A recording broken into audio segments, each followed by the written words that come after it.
ሰላም ቤተሰቦች እንዴት ናችሁ? እኔ ደህና ነኝ አልሐምዱሊላህ።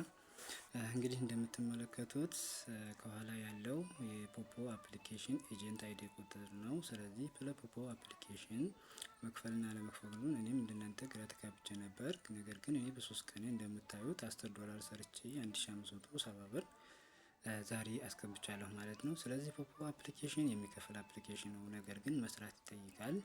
ስለዚህ ስለ ፖፖ አፕሊኬሽን ምንነት በጥልቀት ማወቅ ከፈለጋችሁ እና ከኔ ጋር መስራት የፈለጋችሁ ከታች ከመለቀው ሊንክ ወይንም ቪዲዮ እየተከታተላችሁ በአጭሩ ማየት ትችላላችሁ። ስለዚህ ፖፖ አፕሊኬሽን ምንድነው፣ እንዴት ነው የሚለውን ከቀጣይ ጊዜ በኋላ እናያለን ማለት ነው። ፖፖ አፕሊኬሽን ስለዚህ የሚከፍል አፕሊኬሽን መሆኑን አምናችሁ እንድትሰሩ ወደዚህ ጠልቃችሁ እንድትገቡ እላለሁኝ። ሁሴን ካሳ ነኝ። መልካም ጊዜ